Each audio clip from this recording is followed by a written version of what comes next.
നമസ്കാരം. ദശാവതാരം സീരീസിലേക്ക് എല്ലാവർക്കും സ്വാഗതം. മത്സ്യാവതാരത്തിൽ നിന്നും നമുക്ക് ഇന്ന് തുടങ്ങാം.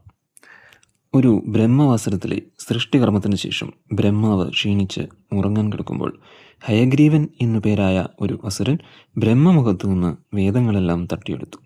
ആ വേദങ്ങളെ വീണ്ടെടുക്കുവാൻ വേണ്ടി ഭഗവാൻ മത്സ്യമായി അവതരിച്ചു. അതാണ് മത്സ്യാവതാരം. സത്യവ്രതൻ എന്ന മഹാരാജാവ് കൃതമാല നദിയിൽ തർപ്പണം നടത്തിക്കഴിഞ്ഞ് കൈക്കൊമ്പളിൽ ജലമെടുത്തപ്പോൾ അതിലൊരു കുഞ്ഞു മത്സ്യം പെട്ടു. പൊടുന്നനെ അത് വളർന്നു. രാജാവ് അതിനെ ഒരു കുടത്തിലിട്ടു. പിന്നെയും അത് വളർന്നപ്പോൾ അതിനെ ഒരു കുളത്തിലിട്ടു.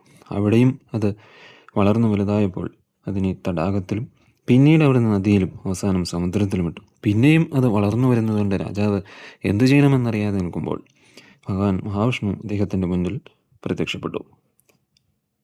ഹയഗ്രീവനെ കൊന്ന് വേദങ്ങൾ വീണ്ടെടുക്കുവാനായി താൻ അവതരിച്ചിരിക്കുകയാണ് എന്ന് ഭഗവാൻ പറഞ്ഞു. അടുത്ത 7 ദിവസം കഴിയുമ്പോൾ ഒരു മഹാപ്രളയം എത്തുമെന്നും അപ്പോൾ അവിടേക്ക് ഒരു യാനം പ്രത്യക്ഷപ്പെടുമെന്നും അതിൽ സപ്തർഷികൾ ഉണ്ടാകുമെന്നും അദ്ദേഹം പറഞ്ഞു.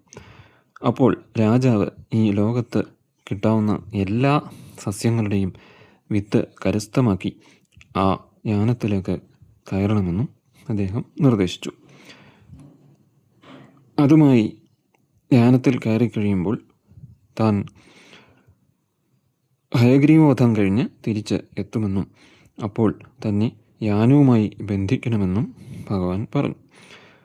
ബന്ധിച്ചു കഴിയുമ്പോൾ താൻ ഈ തോണിയുമായി പ്രളയകാലം കഴിയും വരെ അങ്ങോട്ടും ഇങ്ങോട്ടും സഞ്ചരിക്കുമെന്നും അപ്പോഴേക്കും രാജാവിന് ഭക്തി വൈരാഗ്യത്താൽ മുക്തി ലഭിച്ച് ഭഗവാൻ അനുഗ്രഹിക്കുമെന്നും പറഞ്ഞു.